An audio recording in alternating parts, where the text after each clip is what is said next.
चलो सबसे पहले कुछ टर्मिनोलॉजीज डिस्कस कर लेते हैं हम लोग, ठीक है। ये काम करता हूँ, ये स्कोर ज़्यादा बेटर बनेगा।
बैच की ड्यूरेशन 1 मंथ, 1 मंथ का मतलब 7 से 8 क्लासेस मैक्स। मोंगोडीबी बहुत छोटा सा टॉपिक है, वो इतना बड़ा नहीं है जितना आप एसक्यूएल को लेके जाते हो। हमारा सर एसक्यूएल में 6 क्लास में खत्म हुआ। हाँ मतलब वही अतीक सर ने कहा था 6 क्लास उससे तो बड़ा ही है। चलो सो आप लोग सिर्फ राइट वाले पार्ट पे ध्यान देना, ठीक है। सबसे पहले आप लोग मेरे को एक्सप्लेन करो what is dB, I mean database. What do you mean by database?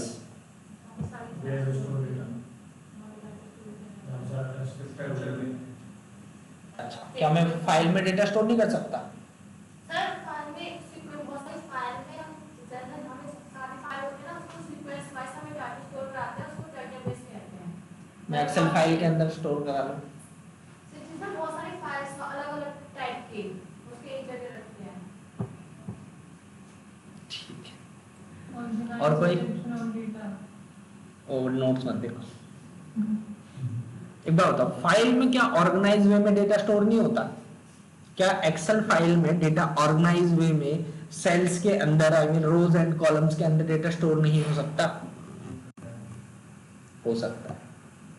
Then why database? So to connect multiple files with each other and to sir share कराने के लिए मल्टीपल फाइल से एक ही जगह पे हमें डाटा मिलता है। So database large number of data को store कर सकता है और मतलब एक्सेल वगैरह फाइल में एक लिमिट अमाउंट ऑफ टाइम को डेटा को स्टोर कर सकता है। सब गूगल शीट्स का नाम सुना है? Yes sir.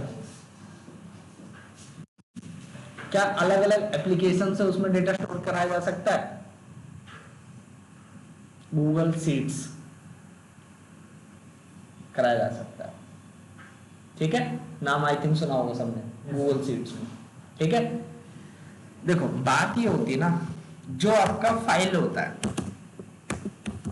फाइल में भी डेटा स्टोर कराया जा सकता है, बहुत इजीली कराया जा सकता है, कोई दिक्कत नहीं है, ठीक है। बहुत सारी कंपनीज ऐसी हैं जो कि अपना सारा MIS वाला काम, डेटा एनालिसिस वाला सारा काम, वो सारा जो है ना एक्सेल फाइल के अंदर स्टोर करके रखती हैं डेटा, ठीक है। लेकिन पता है फाइल में दिक्कत कब आती है? जब फाइल को डिफरेंट डिफरेंट एप्लीकेशन से गेट करना होता है और उसमें जो है डेटा स्टोर कराना होता है, रिट्रीव कराना होता है, कोई ऑपरेशन परफॉर्म कराना होता है, तो ऐसे सिचुएशंस में जो फाइल्स होती है ना, वो बिल्कुल भी एफिशिएंट नहीं होती। किसी भी फाइल में जब भी कभी भी आपको सर्चिंग करनी है या फिर जो है आपको जो है कोई भी डेटा इंसर्ट करना है, अपडेट करना है, डिलीट करना है, ऐसी सिचुएशन में फाइल कभी भी एफिशिएंट नहीं होती। ठीक है, अगर वो एफिशिएंट होती तो सबसे बेस्ट वे था वो। ठीक है, डेटाबेस से पहले हम फाइल्स में ही डेटा स्टोर करते थे। ठीक है, लेकिन यही इनएफिशिएंसी की वजह से ही हमारे पास कॉन्सेप्ट आया था किसका, डेटाबेस। ठीक है, अब जो डेटाबेस है, पहली बात तो जो डेटाबेस है उसकी अवेलेबिलिटी बहुत ज्यादा होती है। डेटाबेस कहीं पर भी और किसी भी डिवाइस में अवेलेबल कराया जा सकता है। ठीक है, कैसे अवेलेबल कराया जा सकता है जरा वो देखो। लेट करो मेरे पास एक क्लाउड एप्लीकेशन है। ठीक है, क्लाउड के अंदर मैंने क्या किया, अपना एक डेटाबेस सेटअप कर लिया। लेट करो Amazon RDS के अंदर कर लिया मैंने। ठीक है, एक क्लाउड है मान लो, ठीक है, जहां पे डेटाबेस बन सकते हैं, वहां पे अपना डेटाबेस सेटअप कर लिया। अब मेरे पास चाहे मोबाइल एप्लीकेशन है, चाहे मेरे पास डेस्कटॉप एप्लीकेशन है, चाहे मेरे पास वेबसाइट्स है, ठीक है, ये फिर कोई दूसरी एप्लीकेशन जो कि CLI बेस्ड है, मतलब कमांड लाइन बेस्ड है, जैसे पाइथन वगैरह चलाते हो कमांड लाइन पे चलता है, वो जो ब्लैक स्क्रीन देखते हो आप लोग CMD वगैरह। ठीक है, तो किसी भी जगह से आप अपना वो डेटाबेस कनेक्ट कर सकते हो। ठीक है, तो डेटाबेस की अवेलेबिलिटी बहुत ज्यादा होती है, उसमें जो आपकी एफिशिएंसी है वो भी बहुत ज्यादा बढ़ जाती है, क्योंकि जो रीड राइट और भी बाकी जो ऑपरेशंस हैं डेटाबेस में बहुत ज्यादा एफिशिएंट होते हैं as compare to files. That's why हम प्रेफर करते हैं डेटाबेस ओवर फाइल्स। ठीक है,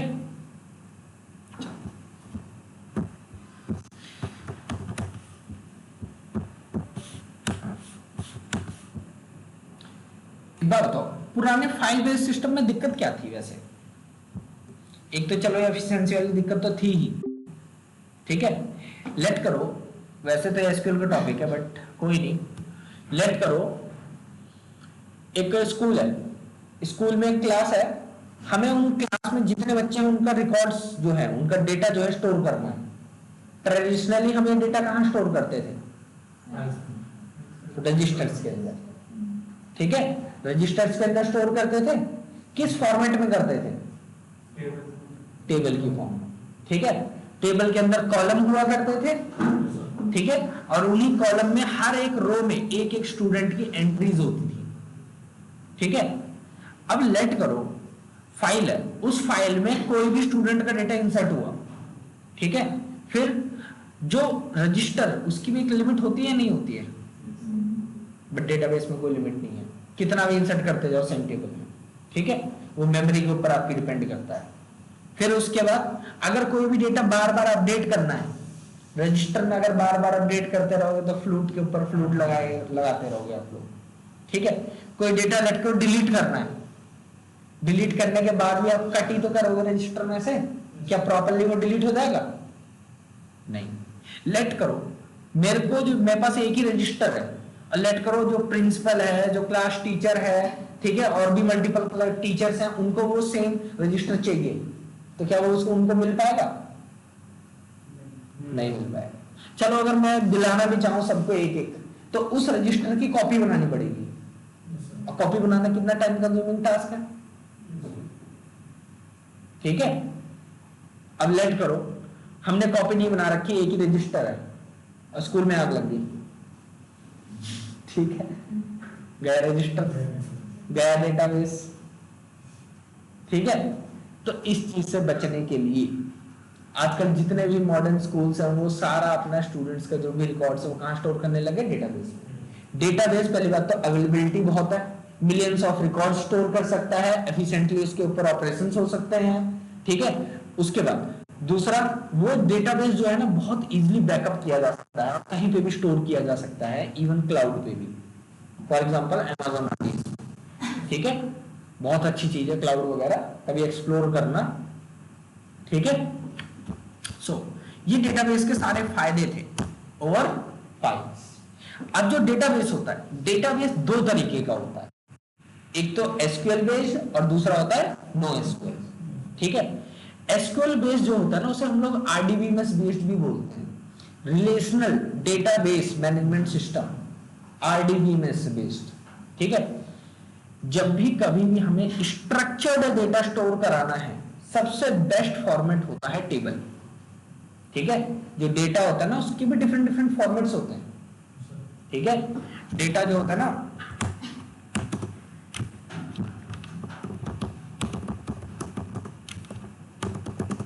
जैसे कि सबसे पहला फॉर्मेट क्या है, स्ट्रक्चर्ड डेटा। ठीक है, स्ट्रक्चर्ड डेटा के अंदर जो डेटा स्टोर करते हैं इन फॉर्म्स ऑफ, पता नहीं शॉर्टकट से,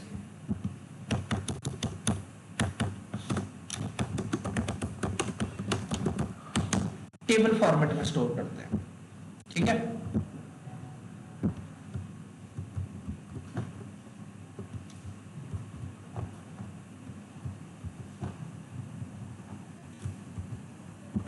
ठीक है, स्ट्रक्चर्ड फॉर्मेट में स्टोर कराते हैं टेबल के अंदर।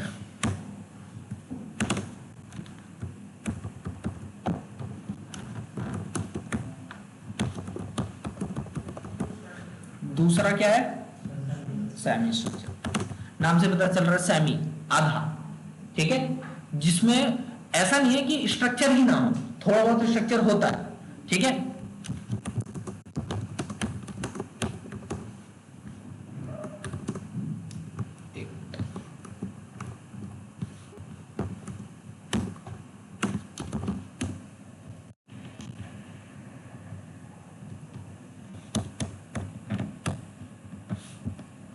ठीक है, जो सेमी स्ट्रक्चर्ड डेटा होता है वो जो है जेसन में या फिर सीएसवी में या और किसी अच्छे फॉर्मेट में स्टोर करा के रखा जा सकता है।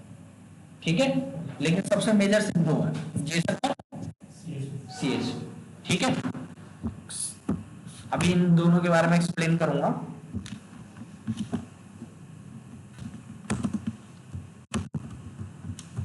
अब लास्ट में आ जाता है हमारे पास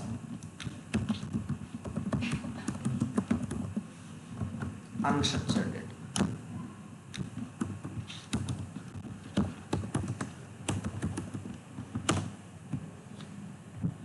जो अनस्ट्रक्चर्ड डेटा होता है वो कहां स्टोर होता है, रॉ फाइल्स के अंदर। जो हम नॉर्मली फाइल्स यूज करते हैं ना, टेक्स्ट फाइल या इस तरीके की जो भी फाइल्स होती हैं उन्हें हम रॉ फाइल्स बोलते हैं।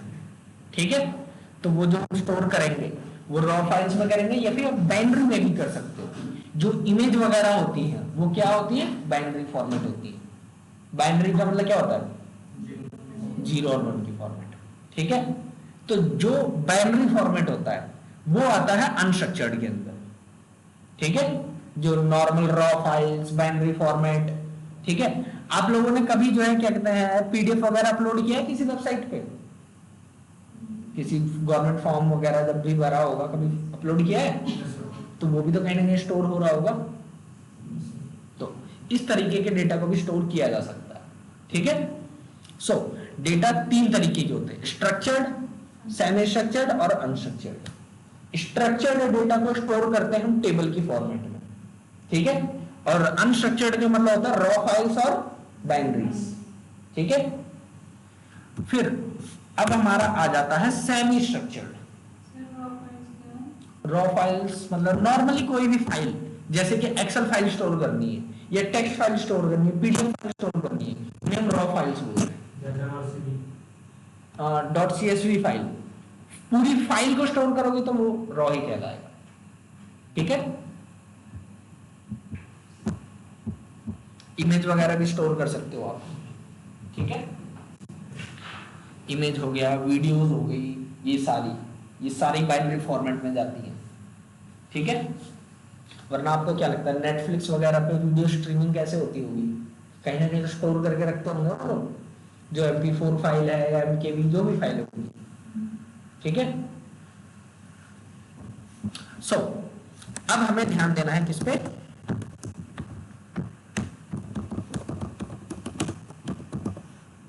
सेमी स्ट्रक्चर्ड डेटा पे। तो सेमी स्ट्रक्चर्ड डेटाबेस सबसे पहली जो चीज आती है हमारे पास वो आता है, पहले सीएसवी ले लेते हैं। सीएसवी का मतलब क्या होता है?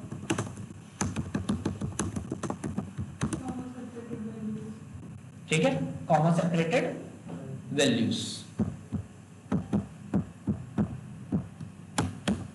आपने कभी क्या किसी एक्सेल फाइल को डायरेक्टली खोलने की कोशिश की है नोटपैड में? कभी खोल के देखना, कभी नहीं खुलेगी वो। ठीक है, किसी भी नॉर्मल एक्सेल फाइल को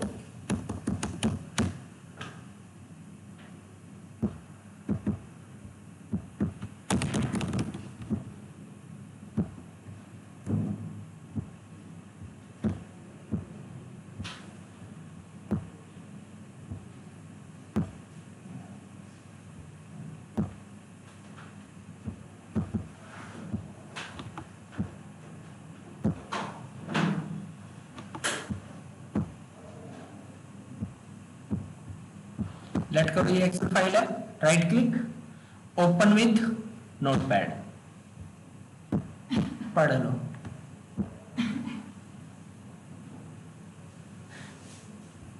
समझ में आ रहा कुछ?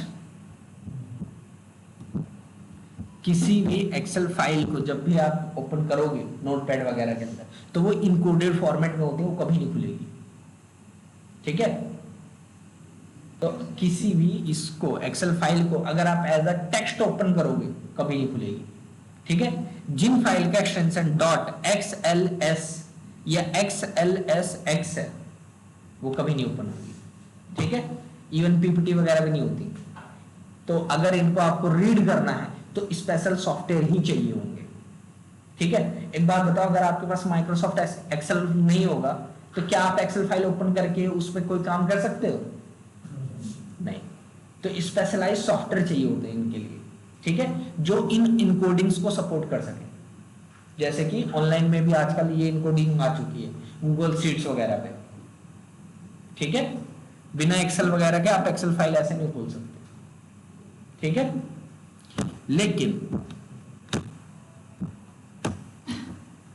विंडो आर एक्सेल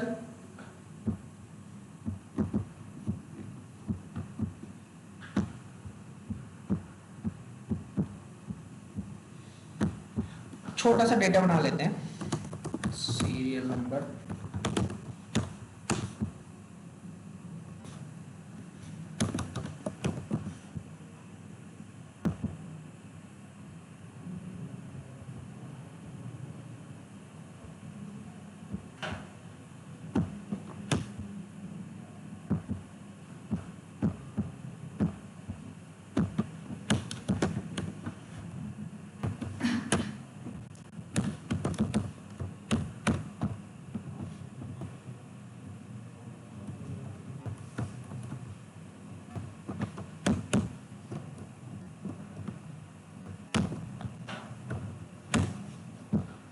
लेट को एक रैंडम डेटा बना लिया कुछ भी। ठीक है, कंट्रोल S। इस बार इस फाइल को सेव करते समय मैं क्या कर रहा हूं,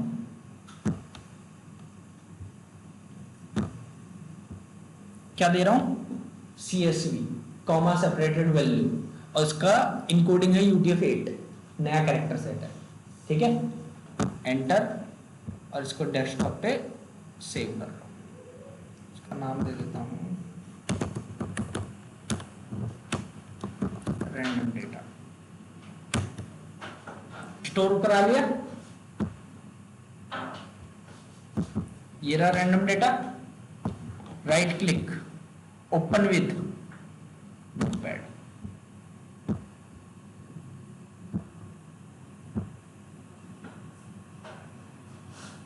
दिख रहा है डेटा या नहीं? ये फायदा है CSV। अब इसी डेटा को आप पाइथन में फाइल हैंडलिंग के थ्रू रीड कराओ।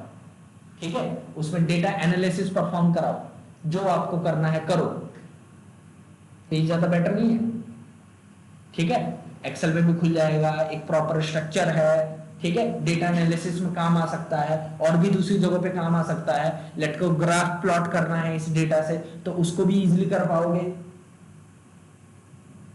ठीक है, तो ये सारे फायदे होते हैं CSV फाइल। अगर आप डेटा एनालिसिस पे जा रहे हो, डेटा एनालिस्ट बन रहे हो, ठीक है, आई मीन उस ट्रैक पे हो, तो फिर ये सारी चीजें पता होनी चाहिए आपको कि फाइल का टाइप क्या है, फॉर्मेट क्या है, उसको कैसे एक्सट्रैक्ट करें, डेटा क्लीनिंग क्या होती है, सारी चीजें सीखनी होती है आपको, ठीक है। नहीं, ये सारी चीजें आपको सीखनी पड़ेगी, लेकिन इसमें पता है एक दिक्कत है छोटी सी।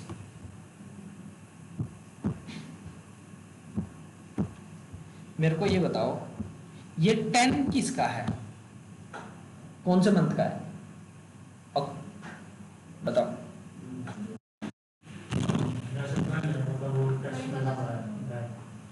ठीक है, तो आपको काउंट करना पड़ रहा है।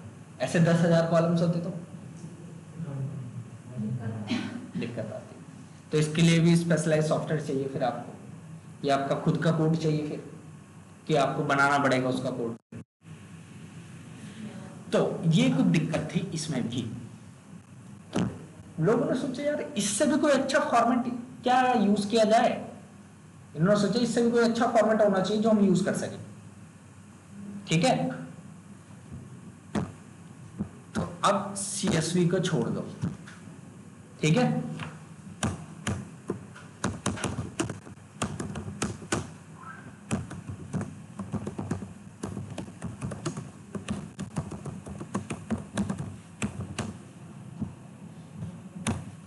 अब आ जाओ इसमें,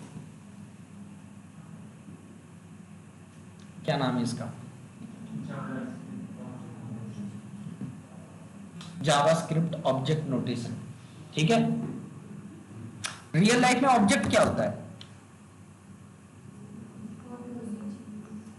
कोई भी वस्तु, ठीक है। कैसा डिफाइन कर सकते हो कि कोई भी चीज एक वस्तु है,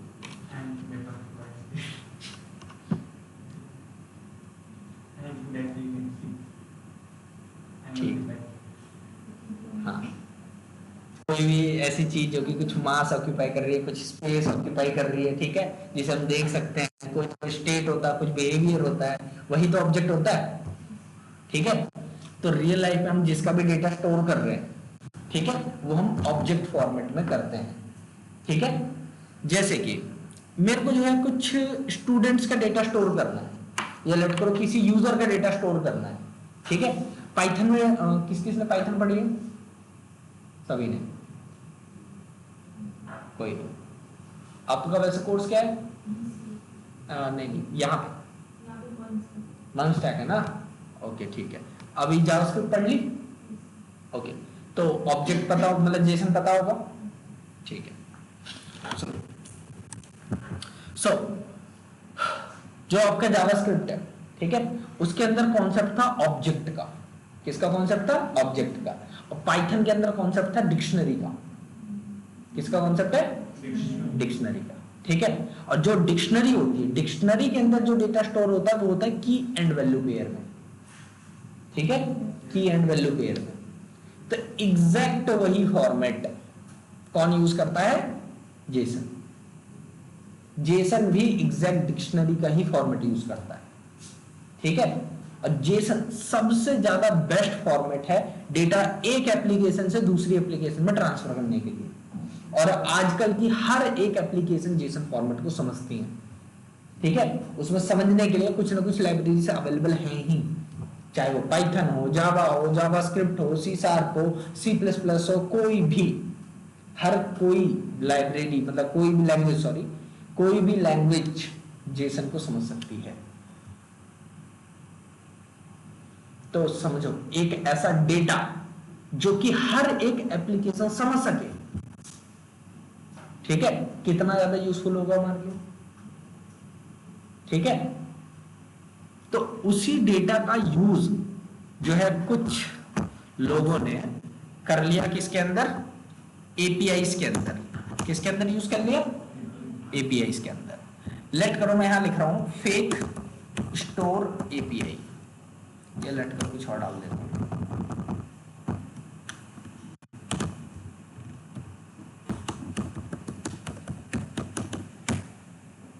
मैंने यहां पे सर्च किया जेसन प्लेस होल्डर, ठीक है, ये वेबसाइट मिल जाएगी आपको, ठीक है। ये वेबसाइट किसके लिए, free fake and reliable API. ठीक है, इस एपीआई में जरा ध्यान से देखो, रिसोर्सेज क्या क्या है, post, comments, album, photo, to dos, users. ठीक है, तो हम आते हैं किस पे, यूजर्स पे। क्या है ये,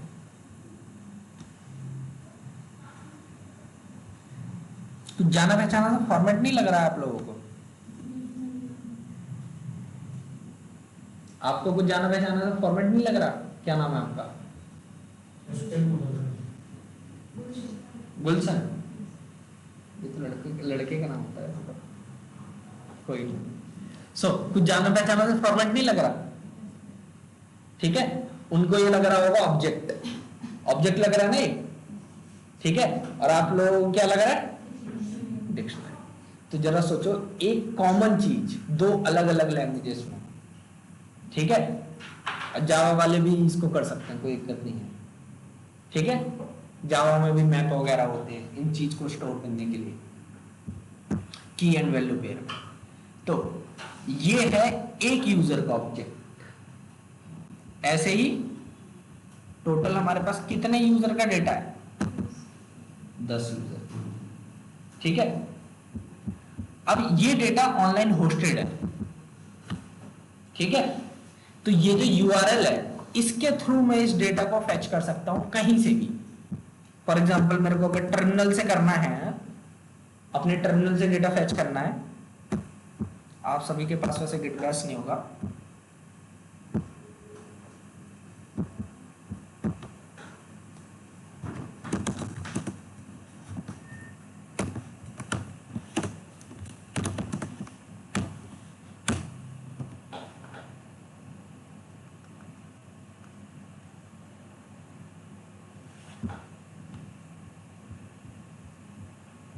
दिख रहा है भाई? वेबसाइट से डेटा मैं टर्मिनल में लेके आ गया। ठीक है, पाइथन वगैरह का रिक्वेस्ट ऑब्जेक्ट पढ़ा, लाइब्रेरी पढ़ी है रिक्वेस्ट, पढ़ना कभी पता चलेगा। जेंगो वगैरह में बहुत यूज होती है वो। ठीक है, जेंगो वगैरह में बहुत ज्यादा यूज होती है रिक्वेस्ट, डीआरएफ में, जेंगो रेस्ट फ्रेमवर्क। ठीक है, तो अब जरा सोचो, उस वेबसाइट से डेटा किसी भी एप्लीकेशन में लिया जा सकता है, किसी भी, चाहे वो जावास्क्रिप्ट में आप फेच एपीआई यूज कर रहे हो, या रिएक्ट के अंदर एक्जियोस यूज कर रहे हो, या पाइथन के अंदर रिक्वेस्ट कर रहे हो, जावा के अंदर एचटीटीपी क्लाइंट कर रहे हो, किसी भी जो है मतलब कि एप्लीकेशन के अंदर। तो क्या ये बेनिफिशियल है मान ले या नहीं? दो अलग अलग एप्लीकेशन को जो अलग अलग टेक्नोलॉजी पे बनी है, क्या वो इजीली कम्युनिकेट कर पाएंगे अब एक दूसरे से या नहीं? तो ऐसे डेटा शेयरिंग के लिए जेसन सबसे ज्यादा पॉपुलर फॉर्मेट है। ठीक है, और आजकल एपीआई में जेसन ही है जो कि 90% चल रहा है। ठीक है, 90% मार्केट में जो भी एपीआई बन रही है वो जेसन के बेस पे ही बन रही है सारी, A to Z। तो जरा सोचो कितना पॉपुलर फॉर्मेट है। एपीआई समझ लो एक डेटा ट्रांसफर की टेक्निक है। लेट करो आप लोग हो, ठीक है, आप लोग एक रेस्टोरेंट में गए, ठीक है, रेस्टोरेंट में आपको कोई खाना ऑर्डर करना है, कोई डिश ऑर्डर करनी है आप लोगों को, तो आप लोग क्या करोगे? डायरेक्ट जाके शेफ से बोलोगे ले ये भाई मेरा खाना बना दे ले, क्या करोगे? सबसे पहले ऑर्डर करो। ठीक है, ऑर्डर कौन देगा? वेटर। ठीक है, वेटर आपका ऑर्डर लेगा और वो ऑर्डर पहुंचाएगा कहां तक? शेफ तक। फिर शेफ क्या करेगा? उस ऑर्डर को प्रोसेस करेगा। प्रोसेस करने के बाद क्या करेगा? शेफ आपको लाके देगा खाना, वेटर को देगा, और वेटर क्या करेगा? ठीक है, तो ये जो बीच में वेटर है ना, यही कहलाती है एपीआई, जो कि डेटा को एक जगह से दूसरी जगह पे ट्रांसफर करने के लिए हमें हेल्प करेगी। ठीक है, यही वेटर जो है यही एपीआई है जो डेटा एक जगह से दूसरी जगह ट्रांसफर करने में हमें हेल्प करेगी। और और ये डेटा ट्रांसफर करते हैं यूजिंग यूआरएल। ठीक है, जैसे अभी इस वेबसाइट पे यूआरएल देखी थी हमने ये वाली, तो ये भी एक एपीआई ही है, ये जो यूआरएल के थ्रू डेटा पास हो रहा है, ये एपीआई यूआरएल हमारी। ठीक है, यूआरएल के थ्रू डेटा जो हम भेजते हैं ना, तो वो उसको हम एपीआई बोल देते हैं, यूआरएल के थ्रू। ठीक है, यूआरएल के थ्रू, सिर्फ यूआरएल को ही एपीआई नहीं बोला जा सकता, क्योंकि facebook.com अगर है तो वो कोई एपीआई थोड़ी ना है, वो वेबसाइट की यूआरएल है एक सिंपल सी। ठीक है, तो ये जो है ये डेटा है आपका जो आप देख रहे हो पेज पे, इसको भेज आपको अगर इस डेटा तक पहुंचना है तो किसके थ्रू पहुंचोगे? अगर आपको फेसबुक चलाना है अपने क्रोम पे तो क्या करोगे? आप डालोगे gmail.com, क्या डालोगे? तो यूआरएल ही तो जरिया है फेसबुक तक पहुंचने का। तो इस डेटा तक पहुंचना है तो ये यूआरएल डालनी पड़ेगी या नहीं? तो यही जो यूआरएल के थ्रू हम डेटा गेट कर रहे हैं, कोई भी मतलब रिक्वेस्ट रिस्पांस कुछ भी कर रहे हैं, ठीक है, ये आपकी एपीआई कहलाएगी। ठीक है, सो ऐसी जगहों पे जेसन बहुत ज्यादा यूज होता है, बहुत लार्ज स्केल पे। ठीक है, रेस्ट एपीआई का भी पढ़ना। ठीक है, अभी तो छोटे हो, मतलब अभी आपका कोर्स अभी थोड़ा इनिशियल लेवल पे है, मतलब जब आप एडवांस लेवल पे जाओगे तब पढ़ना उससे। ठीक है, rest API, representational state transfer, बहुत अच्छी चीज है। डेटा एनालिसिस वाले को भी एपीआई की नॉलेज होनी चाहिए। ठीक है, डेटा एनालिसिस वाले को चाहिए होगा डेटा कहाँ से लाएगा? वो किसी न किसी एप्लीकेशन से लाएगा, और एप्लीकेशन डेटा कैसे भेजेगी? चाहे एपीआई के थ्रू फाइल भेजेगी, लेकिन फाइल वाला जमाना पुराना हो गया, तो अब जो डेटा आता है वो एप्लीकेशन के थ्रू आता है। ठीक है, तो एपीआई के थ्रू ही ये आप करना, तो सबको ही आनी चाहिए ये चीज। ठीक है,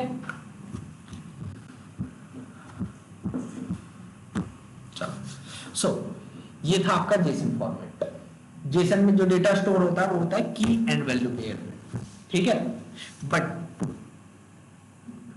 अब जो हम डेटा स्टोर करेंगे, अभी देखो हमने देख लिया डेटा कितने तरीके के हैं।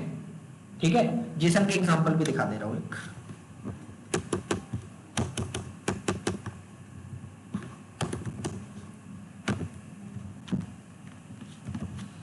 अगर एक यूजर का डेटा स्टोर करना है तो कर्ली ब्रैकेट है।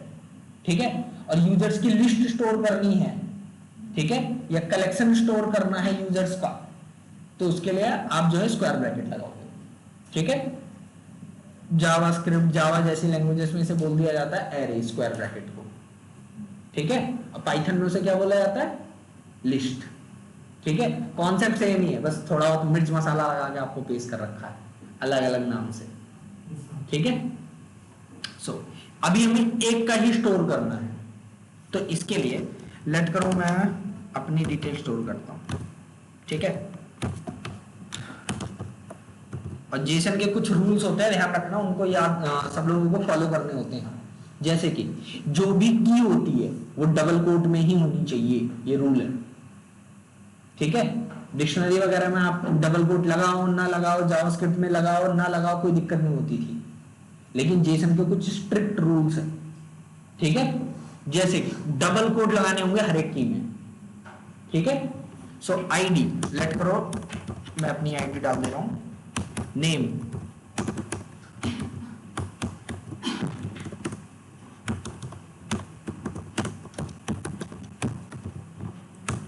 लेट करो एज,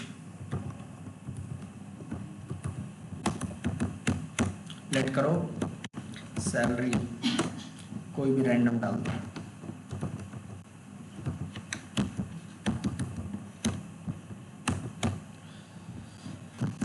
स्किल्स,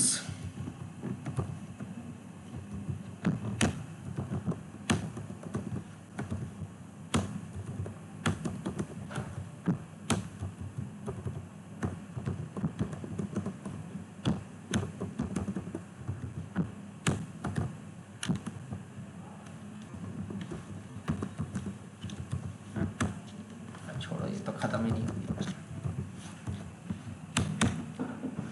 ठीक है, स्किल्स, फिर उसके बाद न्यूमेरिक वैल्यू हो गई, हाँ ठीक है, स्ट्रिंग हो गया, हाँ कोई बूलियन वैल्यू ले लेते हैं, बूलियन,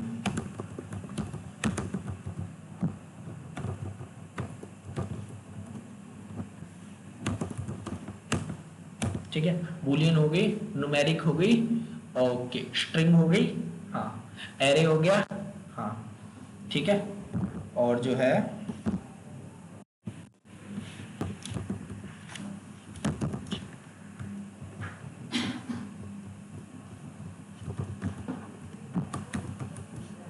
ऑब्जेक्ट। एड्रेस के अंदर क्या क्या फील्ड्स हो सकती हैं? सिटी हो सकता है, ठीक है, हाँ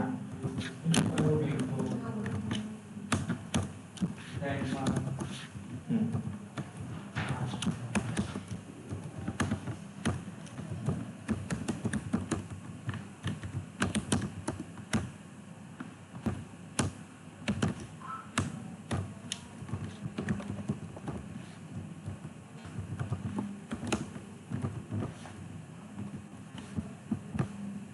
सो ये मैंने डिफरेंट डिफरेंट डिटेल्स डाल दी,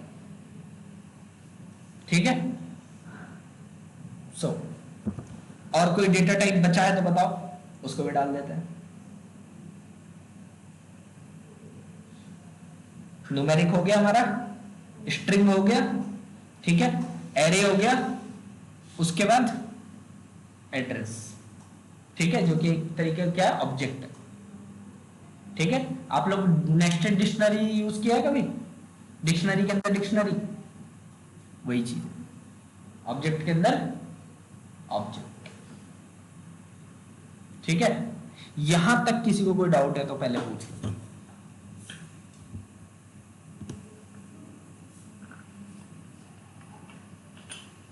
पूछ सकते हो, कोई दिक्कत नहीं है।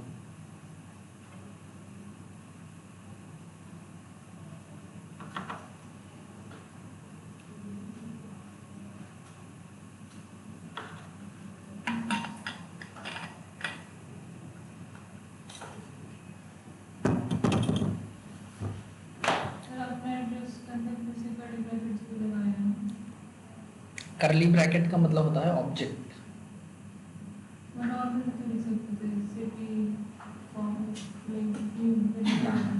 इसमें रूल होता है, ठीक है। अगर आपको की वैल्यू पेयर में कोई डेटा डालना है तो करली ब्रैकेट में ही डालना पड़ेगा, ये रूल है, ठीक है। क्योंकि की वैल्यू पेयर ऑब्जेक्ट में ही हो सकते हैं बस, और ऑब्जेक्ट को रिप्रेजेंट करने के लिए करली ब्रैकेट ही लगता है, ठीक है। सुनो,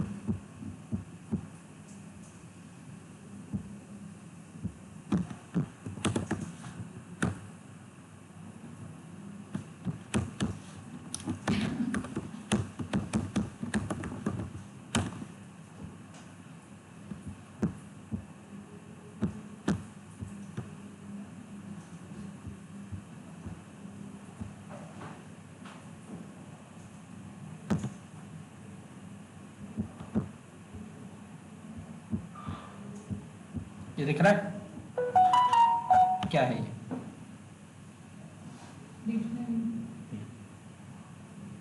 ठीक है, तो डिक्शनरी में भी कौन सा वो लगाया है?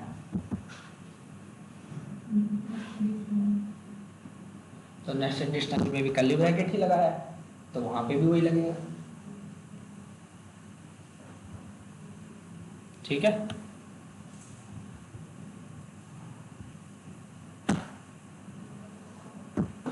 क्या हुआ थोड़ा सा,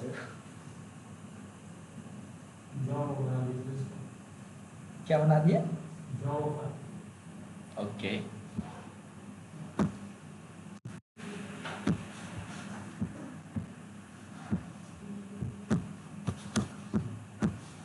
चलो। सो ये हमारा जेसन फॉर्मेट था।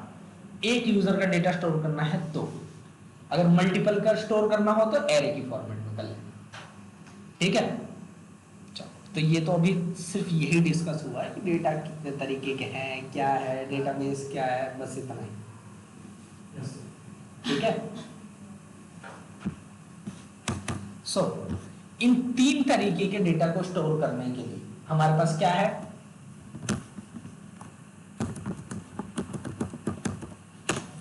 डेटाबेस। डेटाबेस क्या होता है?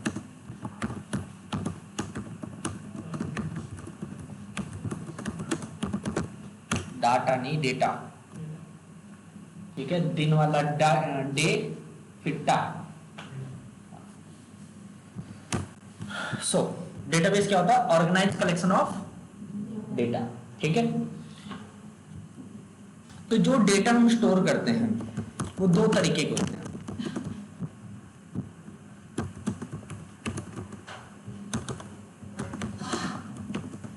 सबसे पहला जो होता है वो आपका होता है एसक्यूएल डेटाबेस। ठीक है, दूसरे होते हैं नो एसक्यूएल डेटाबेस। ठीक है, जो एसक्यूएल डेटाबेस होते हैं वो डेटा जो स्टोर करते हैं वो किस फॉर्मेट में स्टोर करते हैं? हाँ, रिलेशनल और यू कैन से स्ट्रक्चर। ठीक है, तो रिलेशनल और स्ट्रक्चर डेटा को स्टोर करने का सबसे अच्छा फॉर्मेट होता है टेबल। ठीक है,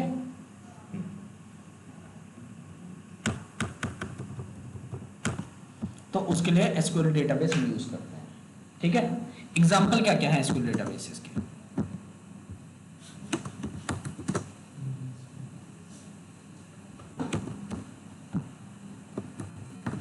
MySQL, PostgreSQL, ठीक है, उसके बाद Oracle database, Microsoft SQL server,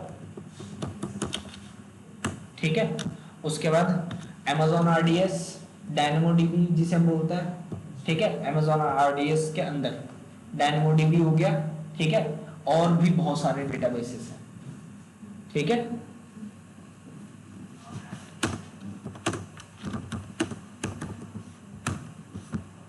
अब नो एसक्यूएल डेटाबेसेस कौन कौन से हैं? सबसे ज्यादा जो पॉपुलर है वो है मोंगो डीबी।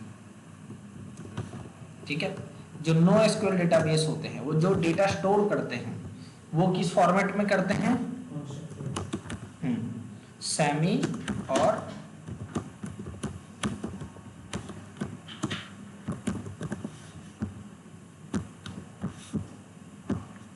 सेमी और अनस्ट्रक्चर्ड डेटा को स्टोर करते हैं। ठीक है, जेसन वगैरह वाला जो फॉर्मेट होता है एग्जैक्ट वही फॉर्मेट आप वहां पे भी यूज कर सकते हो, बस जेसन की जगह हम बोलते हैं उसे बीसन, बाइनरी जेसन।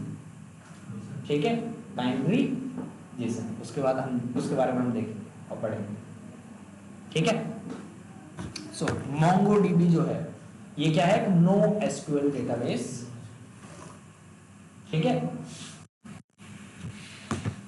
और Redis, HBase, ETC, Couchbase, Apache Cassandra, ये सारे डिफरेंट डेटाबेसेस हैं जो कि नो एसक्यूएल में डेटा स्टोर करते हैं। ठीक है, कुछ कैसे फॉर्मेट में करते हैं, कुछ अलग फॉर्मेट में करते हैं, सबका अलग अलग फॉर्मेट है। ठीक है, Neo4j, अलग अलग डेटाबेसेस हैं हमारे पास। ठीक है, लेकिन इनमें से सबसे ज्यादा पॉपुलर जो भी चल रहा है वो क्या चल रहा है? मोंगोडीबी। ठीक है, अब यूज केस के अकॉर्डिंग ये चीज डिफाइन की जाती है कि आपको कौन सा डेटाबेस चाहिए। ठीक है, अगर आपको अनस्ट्रक्चर्ड डेटा स्टोर करना है या सेमी स्ट्रक्चर स्टोर करना है जो कि फ्लेक्सिबल जिसका स्कीमा हो, उसके लिए मोंगोडीबी सबसे ज्यादा बेस्ट है। ठीक है, अब इसके बारे में डेप्थ में पढ़ेंगे। ठीक है, कि फ्लेक्सिबल स्कीमा क्या होता है। ठीक है, और उसके लिए मोंगोडीबी ही क्यों चुना हमने। ठीक है, सो हर एक डेटाबेस का एक अलग यूज केस होता है। रेडिस वगैरह का, इन सब का भी अलग जगह पे अलग यूज केस है और वो भी मार्केट में बहुत ज्यादा पॉपुलर है। ठीक है, चलो, सो ये हमारे डिफरेंट टाइप्स हैं जो हमने डिस्कस किया।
सो यहाँ तक हमारी सारी चीजें कंप्लीट होती हैं, Yes, sir. ठीक है।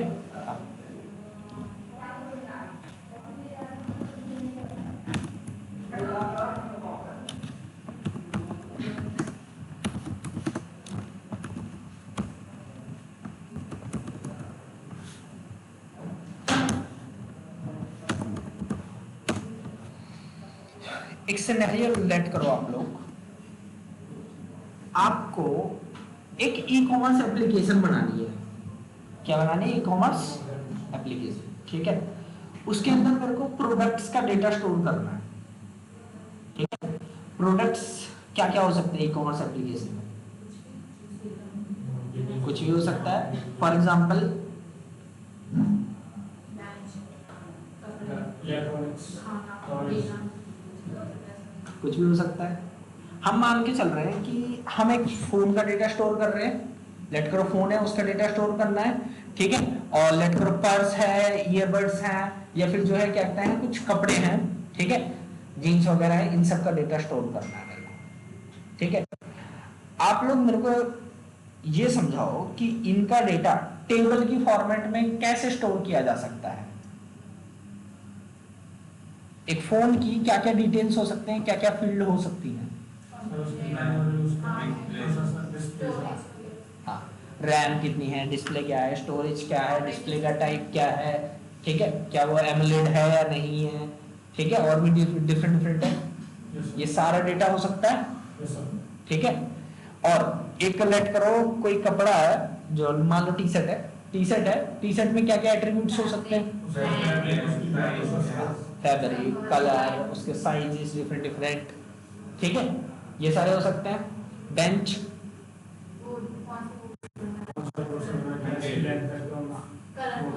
ठीक है। और लेट करो कोई फूड आइटम है, बर्गर मान लो,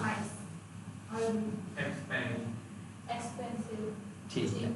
लेट करो पैटी कौन सी है, पैटी के इंग्रेडिएंट्स कौन कौन से हैं, ठीक है, सॉस कौन कौन सी डाली है, क्या पता जो है तंदूरी सॉस डाल रखी हो, मेयोनीज डाल रखी, क्या डाल रखा हो, वो सारी चीजें, बन कौन सी क्वालिटी का है, वेज है नहीं है, ये सारे डिफरेंट डिफरेंट फील्ड्स हो सकते हैं।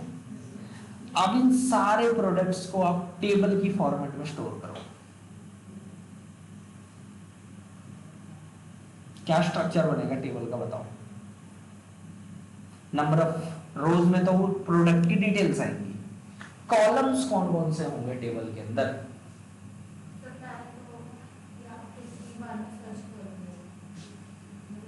टेबल में स्टोर करना, स्टोर। अगर मेरे पास 10,000 प्रोडक्ट है, अगर 10,000 प्रोडक्ट है, अगर सबको अलग अलग टेबल में स्टोर करने लग गया अलग अलग,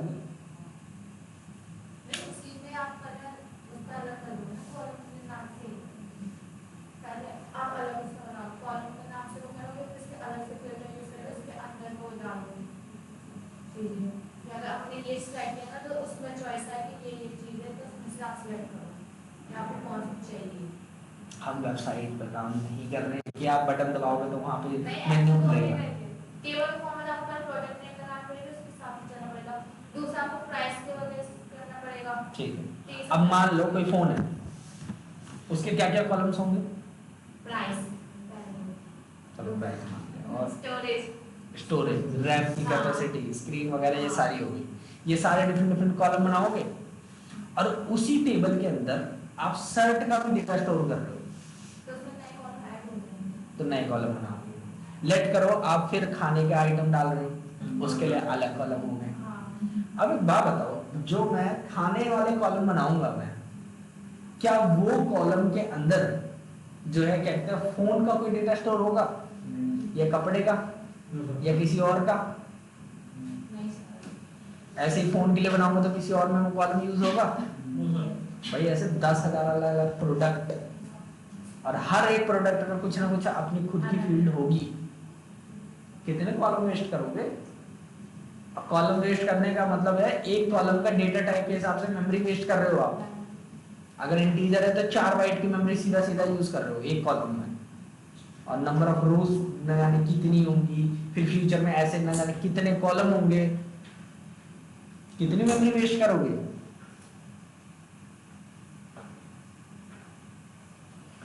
तो टेबल फॉर्मेट में इसको स्टोर कर सकते हो? No sir.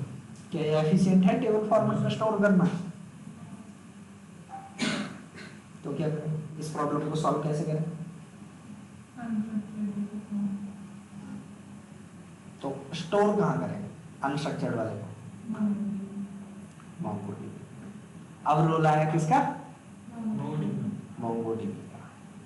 ठीक है, तो अब मोंगोडीबी के अंदर आप इस तरीके का डेटा स्टोर कर सकते हो जो कि फ्लेक्सिबल स्कीमा हो, जिसका स्कीमा का मतलब स्ट्रक्चर। ठीक है, कुछ भी आ सकता है और कोई भी स्ट्रक्चर हो सकता है, फ्लेक्सिबल है फोटोज भी ऐड कर सकते हैं। सब कुछ।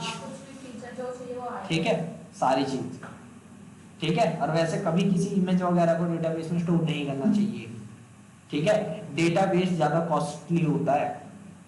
ठीक है, तो अगर इमेजेस वगैरह है तो उनके लिए सर्वर पे अलग से स्पेस ले लो, S3 वगैरह पे, S3 बकेट पे, या खुद का कोई डिफरेंट रिसोर्स सर्वर बना लो। ठीक है, क्योंकि डेटाबेस में इमेज स्टोर करना बहुत महंगा पड़ता है, तो कोई भी जल्दी डेटाबेस के अंदर इमेज स्टोर नहीं करता, ना ही कोई हैवी फाइल्स वगैरह। ठीक है, तो इसका ध्यान रखना। अब हमें जो है, अब यहाँ पे रोल आ गया मोंगोडीबी का, तो अब हमारा जो भी डेटा है हम स्टोर करेंगे मोंगोडीबी के अंदर। ठीक है, तो मोंगोडीबी को स्टार्ट करते हैं। ठीक है,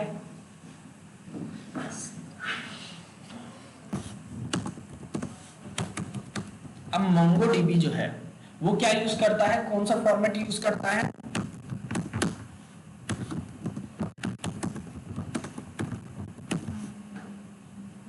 बाइनरी जेसन।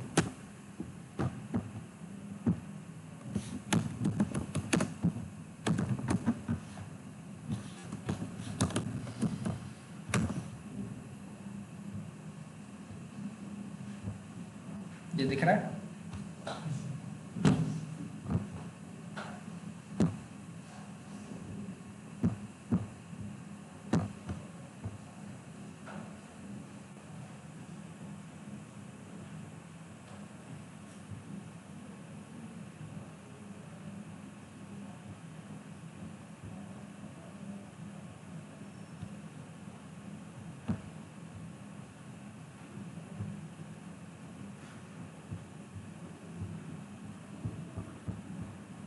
इसमें ऊपर की थ्योरी सही दे रखी है। ठीक है, कि जेसन एंड बीसन क्या है, क्यों है, कैसे है, वो सारी चीजें। व्हाट इज जेसन हम लोग देख चुके हैं ऑलरेडी। ठीक है, सो हमें ये देखने की कोई जरूरत नहीं है। ठीक है, जेसन का डेटा किस तरीके से दिखता है ये भी हम देख चुके हैं ऑलरेडी। ठीक है, यहाँ पे इन्होंने एरे ऑफ ऑब्जेक्ट भी स्टोर कर रखा है, जैसे कि अवार्ड्स। एक आदमी को हो सकता है मल्टीपल अवार्ड्स मिले, that's why array of object. Array होता है homogeneous collection of data, same type के डेटा का कलेक्शन। ठीक है, सो मोंगोडीबी और जेसन में क्या कनेक्शन है?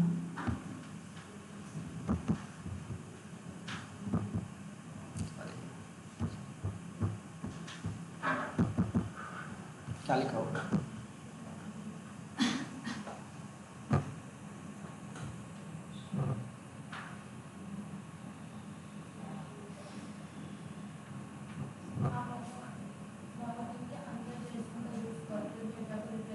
हाँ,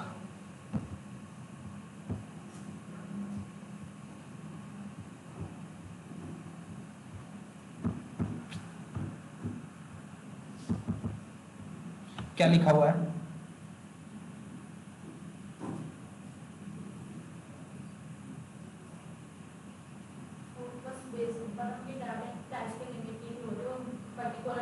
बस बेसिक डेटा टाइप, कुछ ही गिनती के डेटा टाइप्स हैं जिनके लिए जो है वो सपोर्ट करता है।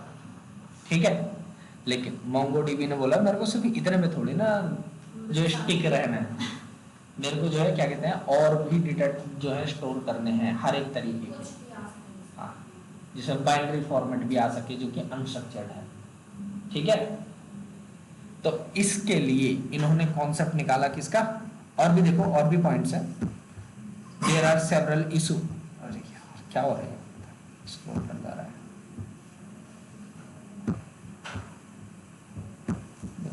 क्या लिखो,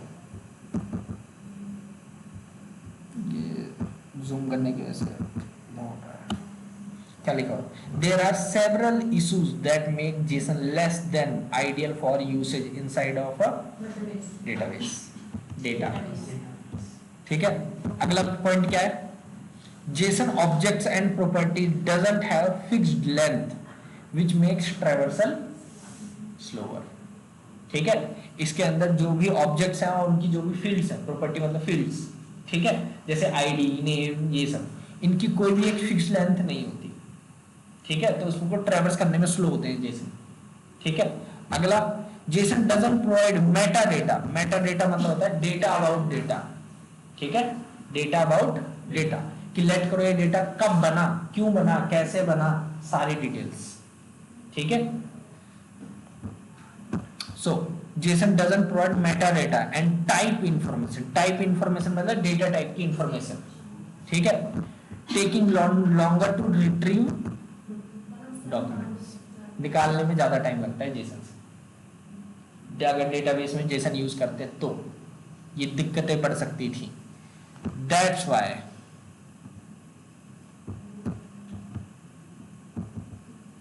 हमारे पास कॉन्सेप्ट आया किसका, बाइनरी जेसन। ठीक है, to make MongoDB JSON first,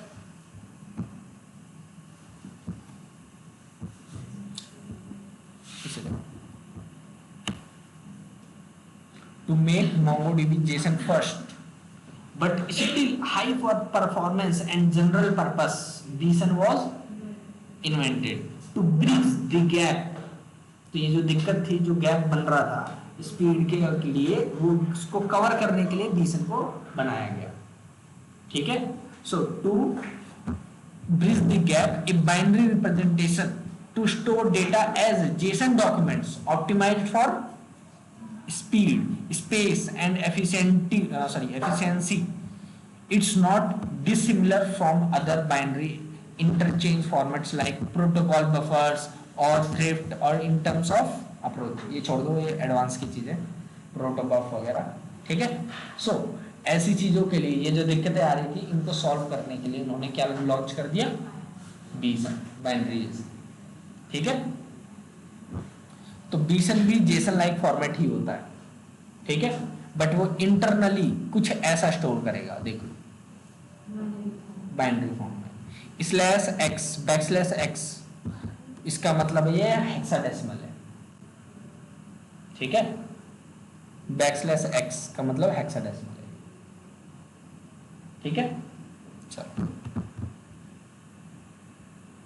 तो इंटरनली कुछ ऐसा स्टोर करेगा, आपको लगेगा जेसन ही है, बट इंटरनली वो ऐसा स्टोर करेगा। आप देख के बता नहीं सकते कि वो जेसन है या बीसन है। ठीक है, जरा देखो,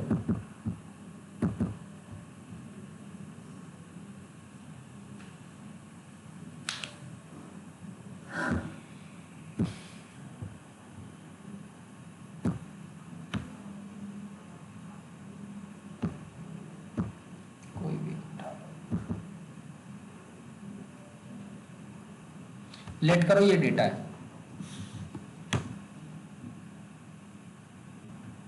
ठीक है, अभी कर्ली ब्रैकेट आपको नहीं दिख रहे होंगे।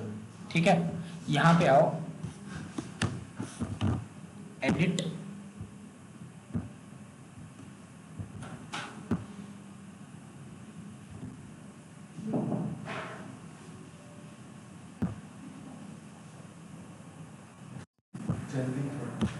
क्या काम हो गया ऐसा। चलो एक बार इसे देखो। ठीक है,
छोड़ दे।